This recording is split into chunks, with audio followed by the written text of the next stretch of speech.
তো আজকে ঈদের দিন জার্মানিতে। আজকে ঈদের দিন সকালে নামাজ পড়ার পর আমি এখানে দৌড়াইলাম অনেকক্ষণ। এখানে একটা ইভেন্ট হইতেছে দৌড়ানোর, তো এশবর্ন রান বলে, এখানে ঘুরতে আসছি। তো এই আশপাশ জায়গাটা অনেক সুন্দর, তো ঈদের দিন বেশ ভালো লাগতেছে, অনেকটা বাংলাদেশের গ্রামের মতন। যদিও ল্যান্ডস্কেপের মধ্যে কিছুটা ভ্যারিয়েন্স আছে অবশ্যই, বাট অনেকটা বাংলাদেশের সাথে মিল আছে। কি সুন্দর লাগে দেখতে।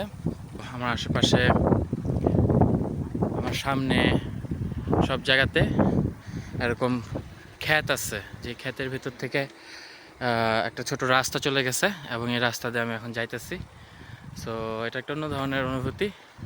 তো সকাল সকালে এরকম দৌড়ায় ঈদের দিন একটা নতুন ধরনের অভিজ্ঞতা আর কি, এই আর কি। তো সবাইকে ঈদ মোবারক, ভালো থাকবেন, আল্লাহ হাফেজ।